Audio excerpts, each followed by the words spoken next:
Welcome, Sarah. Hi, Gertrude. It's wonderful to be here. Sarah, please tell everybody who you are, where you're based, and share your story with us tonight. Thank you so much. Well, first of all, I want to say how honored I am to be part of this conversation and this event today, and my heart goes out to Velvet's family.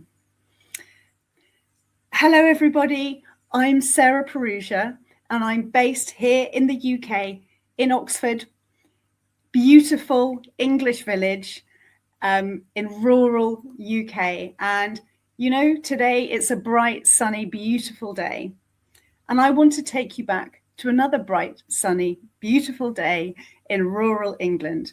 But this time it's 1977. I'm 7 years old and I'm walking along with my lovely mum, my hand in hers, bright blue sky, and we're walking along a leafy village path towards our village tennis club. I can smell freshly cut grass and I feel joyfully happy.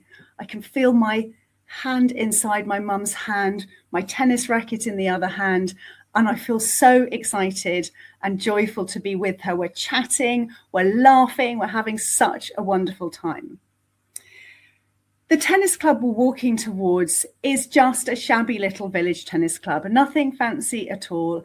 A few courts, some wooden buildings, a notice board with some curly bits of paper pinned to it. As we walk up to the gate, I can hear the pop as people hit tennis balls over the net, and I feel so excited to be there. But as we walk up to the gate, a man who I don't know steps out in front of us, blocking our path. He holds up his hand and he says, "I'm sorry, Mrs. Perugia, you can no longer be a member of this club. I suggest you both go home." The reason? My mum was recently divorced. She'd done nothing wrong, but this door was quietly and politely being slammed in her face. We turned and walked away. I felt everything shift. My mum's energy, my mum's face. Suddenly there was silence and heaviness. I looked up at her face. She looked down at me and she tried to smile, but I could see that she was enormously sad. She squeezed my hand, but she didn't say a word. We didn't speak again all the way home. We walked along in silence, me feeling heavy, confused, and I could feel the weight of something on our shoulders. I didn't have the language for what I was feeling in that moment. I didn't really understand what divorce was. I didn't really understand why we'd been turned away. But what I was learning, I now realize, in that moment, on that path, holding my mother's hand, was actually a really common lesson that girls learn, which is that as women, we can do everything right. We can follow every rule and still be quietly loaded down with the weight of other people's bias. Not loudly, not dramatically. In fact, in this case, invisibly. It has been my very, very great privilege to spend the last 20 years coaching incredible women in leadership. I've done this fantastic job all over the world in all kinds of different organizations. And I have spent more than 6,000 hours in rooms with these amazing women in conversation, hearing their stories, coaching them and supporting them. These are extraordinary women, inspirational, strong, resilient, powerful, successful, the shining lights of their industries. I want to ask you to do something for me.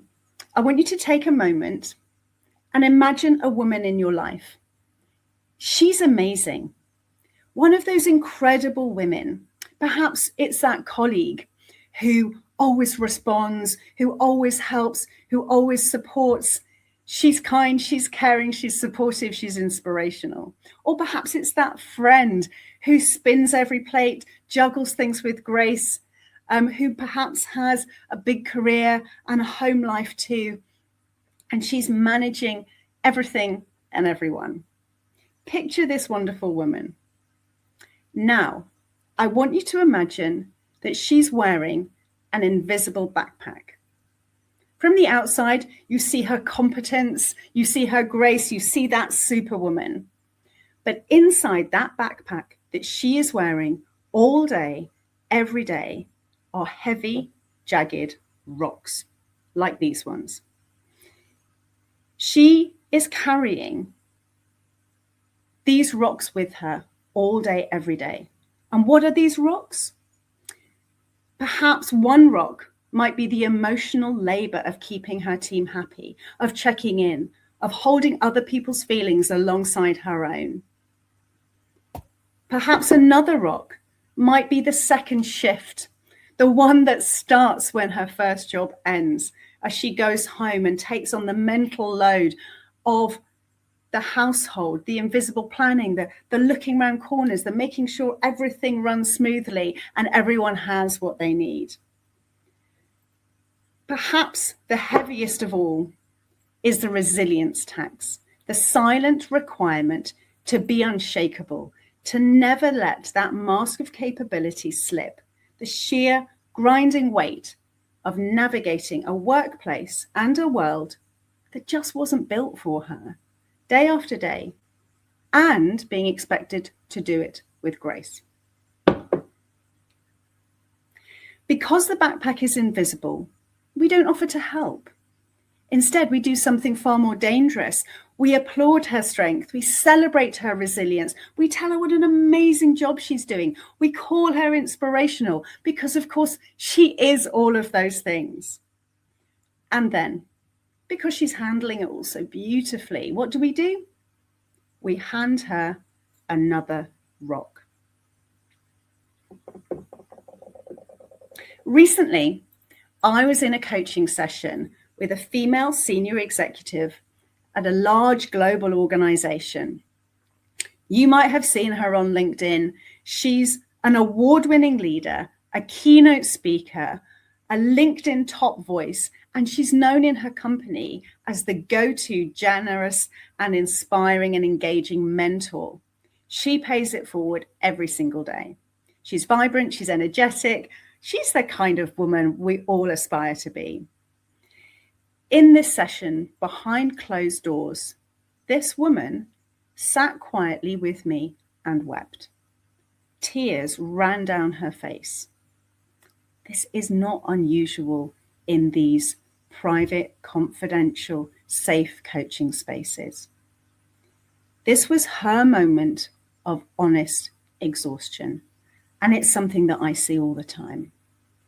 She told me that her tears were the psychological weight of being underestimated every single day, despite her position, despite her track record, of being spoken over, of having to prove her worth over and over again in rooms where she'd already earned her seat. The sheer accumulation of tiny emotional concerns she was carrying for her team, for her family, for her colleagues, for herself, all at once. This is what I call the superwoman zone, where success on the outside is fueled by an unsustainable load on the inside. And do you know what the world tells this woman when she feels sidelined? When she starts to wonder whether the next rung of the ladder really suits her and really fits her, when she sees that she's being knocked back or that things don't quite work for her. Do you know what she's told? She's told to be more assertive, but not aggressive. She's told to be more direct, but not rude. She's told to get more grit, to build more resilience, to run 5K, to fit in better. She's told to fix herself. And I want to say really clearly, this woman does not need fixing. She is not broken. The system is broken. We are asking women to stand taller while we are the ones piling rocks on her back. We've spent decades talking about resilience as if it's the answer. But actually, here's what 6,000 hours of coaching women has taught me. Perhaps as women, we're too resilient. Perhaps we've been too resilient for too long, because resilience doesn't change the system. It allows that system to keep going. It gives organizations and society permission to not look at what women are actually carrying. It gives the world permission to keep handing out rocks. Strength is a beautiful thing, but sometimes strength is just another expression for carrying too much. The problem was never that women weren't resilient enough. The problem is that we have celebrated resilience instead of addressing the load. So what does change look like? My goodness, there's so many things I could say here, but let's start with 3 shifts that I think would make a huge difference. So the first shift, I think, is from invisible to visible. And this speaks to what Gertrude was saying about women telling their stories. We need to stop pretending the backpack doesn't exist. We need to start talking about the backpack.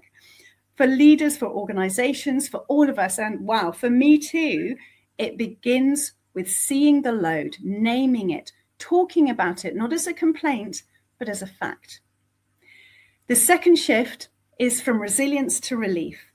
Instead of praising women for enduring, we ask, what can we take out of the backpack? What can we redistribute? What are we handing to her simply because she's never said no? The third shift is from fixing women to changing the systems. Performance reviews that acknowledge the small moments of bias that she is dealing with every single day. Family cultures where the invisible, domestic and emotional load is shared. Cultures where setting boundaries is respected and celebrated, not penalized. And workplaces where having it all doesn't mean doing it all alone. These aren't particularly radical ideas. They are simply what it looks like when we finally decide to look at what is in that backpack. I want to take you back to that moment on the path, that sunny afternoon in 1977. I know now what I couldn't understand then. What I know now is that I wasn't watching my mother fail. I was watching a system that didn't know how to include her. She picked up that rock. She picked up the weight of somebody else's bias, somebody else's discomfort, and she carried it home in silence, and she kept going with grace. She was extraordinary, but she shouldn't have had to be extraordinary. On that day, on that path, I watched my mother pick up a rock she didn't deserve to carry. I didn't know it then, but I would spend my career helping women put down those rocks, because no one should have to carry this much, this quietly, for this long. Wow, Sarah, thank you so much. I'm telling you, the burden that women have in today's life, and you didn't know as a little girl that this would be your work, your advocacy work. I'm going to bring on Ruth, who is one of my colleagues. She's based in Zimbabwe. She's been supporting her story movement. Ruth, your video is not working, so you might want to drop out and come back in again. And we've been having people chiming in online, which is really nice to see. So there you are, Ruth. Hey, how are you? I am well. How are you? Hi, Sarah. Hi. We've been getting some really nice comments off the internet. So I'll just show some of the comments that have come in. So this was all about, I think, Velvet, when we were talking about Velvet's story. A story saved lives. Thank you so much there, Ruth. And then Jenny, thank you for chiming in. Really appreciate that you were there with us. Velvet's story and her music will stay in our hearts for sure. And I know, Ruth, you were just dying to jump on and meet Sarah. There's Yes, so much about her story that resonates, right? so This is much, just so much. Oh, good. Thank you, Ruth. Thank you. beautiful. And Jenny also chimed in and said that the invisible backpack, Sarah, it's such a powerful metaphor. Mm, The It is. things that we carry as women. mm. And there's Jenny again. She says she loves this. Oh, I love it. Thanks, Jenny. Resilient women are dying inside, buried by carrying other people's loads. Yeah, these are the things that we carry on a day by day Mm, basis and don't even realize it most of the time, right? mm. No, Jenny, no. again, I love the shifts that you mentioned. Those are good ideas. This is a good coach here. Oh, she says, I love your mom carried the silence with grace. Now you're coaching women to be wonderful.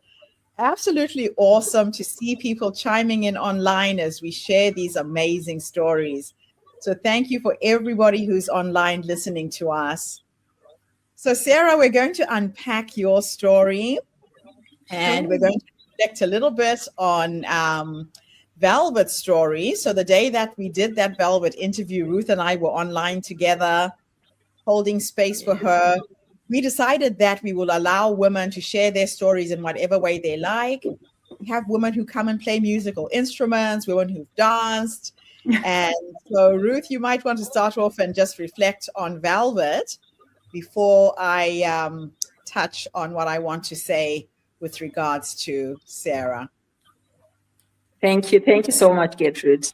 You know, Velvet, she was such an awesome, amazing woman.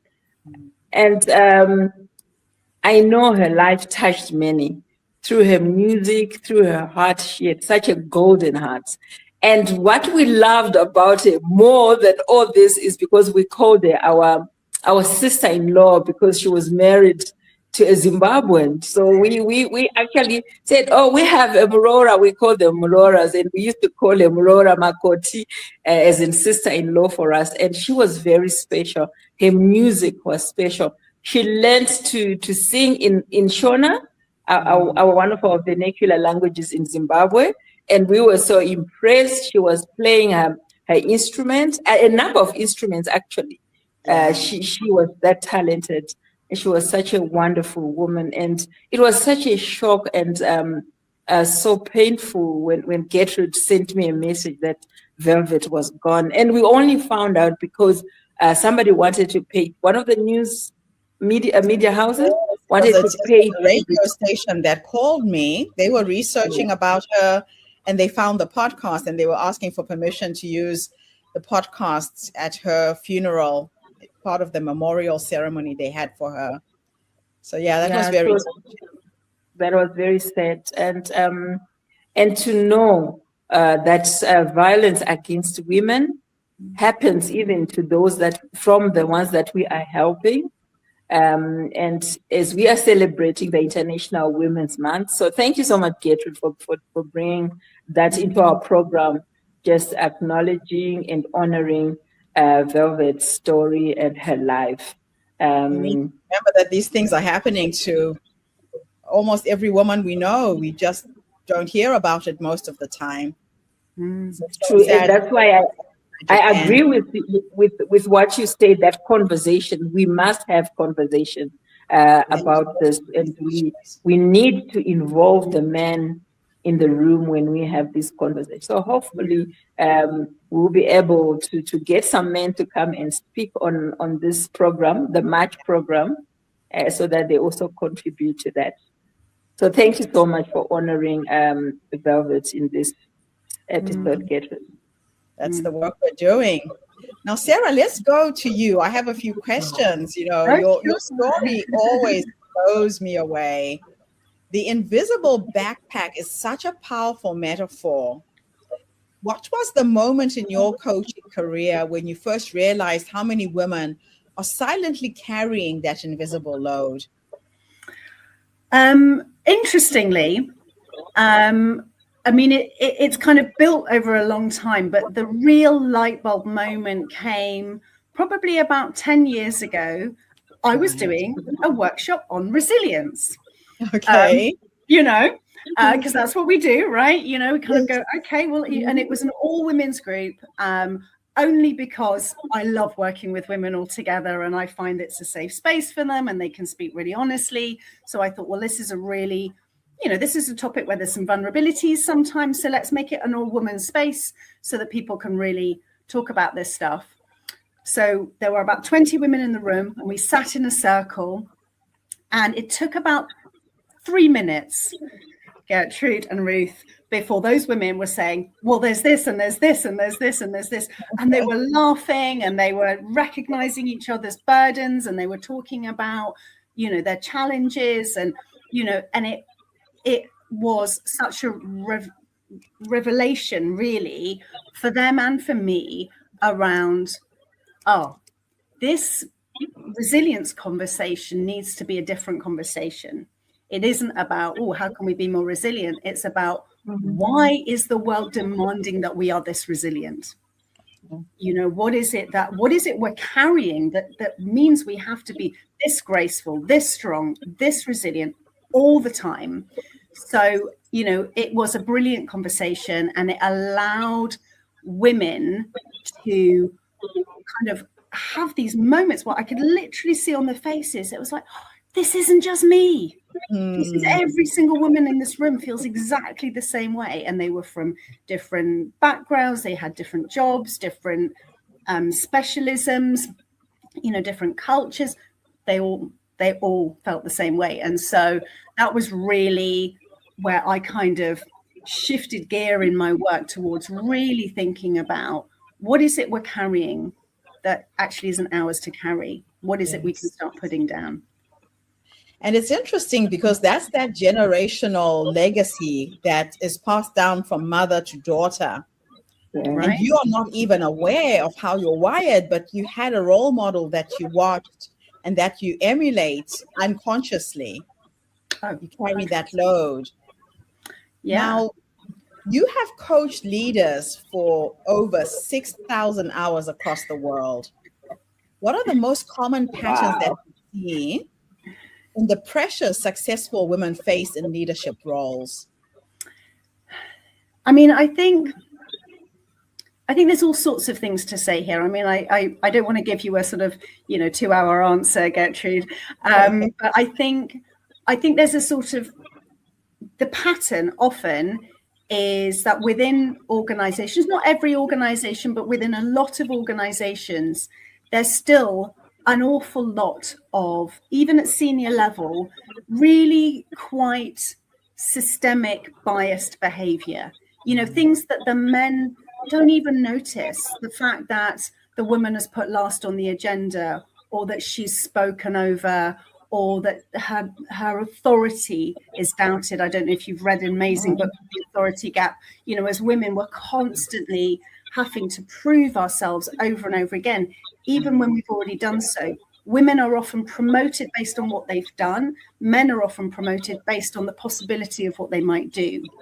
Yeah. So, you know, so there's that kind of burden within the workplace. And then I think society expects women to do and juggle so much. We're expected to be the kind of the person who builds the community, the person who remembers everything. You know, I remember a real moment for me after my first child was born, where I suddenly realized it was my responsibility to remember my husband's family's birthdays. Oh my gosh. Why is everyone talking about this? Yeah. Why is it so just because I've had a baby, suddenly I've got all these things are now on my to-do list as well. And I think that to-do list just builds and builds and builds and builds. And we think it's our job to keep graciously taking it on, because we don't want to disappoint and we don't want to let people down, and we want to be successful and we want to have happy families and we want to build communities. But it's even if when you are in a boardroom, you're in a boardroom with men and there is no tea that is being served, somebody will ask, where is the tea? And everybody will look at the women or a woman in that boardroom. Yeah. You see, and this is the systemic bias that you're talking about, you know, and Sarah, that everyone expects the woman in that room to know. But we are all here, we are board members here. Why should I know about tea? Why should I be serving you tea when we are equal? We're supposed to be equal in this room. Oh, 100%. Or she's expected, you know, who's going to take the notes? Notes, yes. And men will just automatically turn to the woman in the room. Like they don't know how to write, you know. So I know. What is that? Now, Sarah, you suggest that women may have been too resilient for too long. What would it look like for organizations to move from celebrating resilience to actually reducing the load that women carry? I mean, I think this is organizations and communities and families and society we need to shift the whole thing, I think, but because there's all sorts of reasons why it kind of continues, I think, systemically. But I think it's about really, you know, if organizations really stood back and looked at what it takes to make a successful team, you know, it's not just the kind of obvious output, it's the emotional work. It's noticing, actually, who is the senior leader that's checking in on everybody? Who is the senior leader that creates the celebration event that remembers, back to birthdays, remembers people's birthdays, who makes sure that everybody's on track, who picks up that member who, you know, of the team who maybe took time off or wasn't very well. Those things make successful teams, right? That creates business results, but we don't reward that invisible behavior. So what we need to do is recognize it as work, and audit and share it. You know, it is work. It is work to remember those little fine details. It is work. Your childhood story about your mother being excluded after divorce was incredibly powerful. How did that moment shape the mission that you have today to support women leaders? I mean, you know, that was one of many stories, Gertrude. You know, 15 years later, my mum wanted a bank loan and she needed her ex-husband's signature for that bank loan. 15 years later. You know, there were crazy. There were so many things, so many moments of exclusion and so many moments of bias that I saw. And I saw that my mum was this person who was, you know, she built a community. She was extremely well loved. She worked extremely hard, but she was carrying something. And that really shaped the fact that I could see the inequality right from the beginning. I could see the sort of the weight that she carried and how she was trying to fix things. And, you know, honestly, I haven't got it all worked out. I've got my own backpack. I'm still not, you know, I haven't got it. But, you know, if we as women can just keep talking about this stuff and recognizing it in ourselves and each other and encouraging each other to say, oh, maybe we can just put that rock down. Maybe I don't need to carry that anymore. And when women support women, we get sort of more, it gives us permission, I think, to start letting stuff go. Yes. Yeah. It's when we prop each other up. Yeah. That's where the magic lies. So my last question for you, Sarah, is if every workplace leader listening today could take one practical action tomorrow to lighten women's backpacks, what would you recommend they do first? I think have the conversation. I think really look at what makes this team thrive. You know, what assumptions am I making around who's responsible for what? And I think really step back, because I think assumptions and bias sit very closely together. So noticing and being curious, being kind, asking the question, but also recognizing our own bias and assumptions around how things work. And, you know, if something's running okay, we ignore it. Yeah. And we let that woman keep going, whereas actually things go wrong, right? need to pause. Oh my gosh. Well, you have your work cut out for you. The world of work and women in leadership is a challenging field, Yeah, but it is awesome to know that you're there to support women get the yeah. support that they deserve. Thank you for your work. Oh, well, it's a great joy and a great privilege. I can't think of anything better than spending my time talking to amazing women.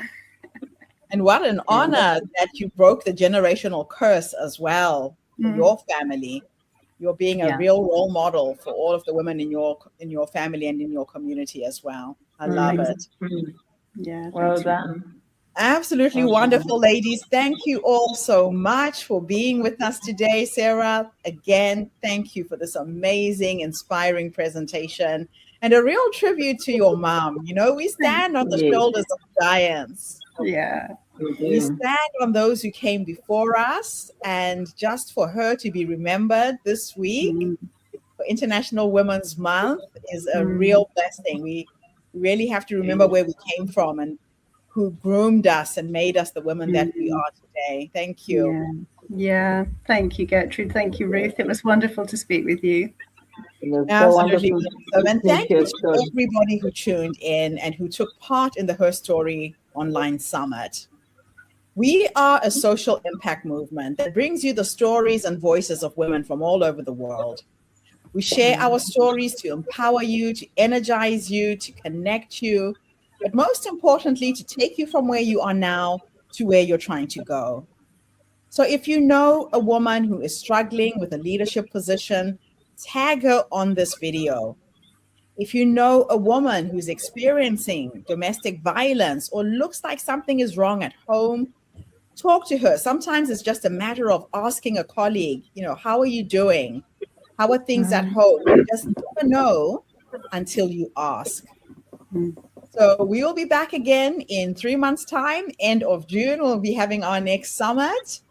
In the meantime, have a fantastic day, morning, or evening, wherever you are in the world. And thank you for taking part in International Women's Month events with us.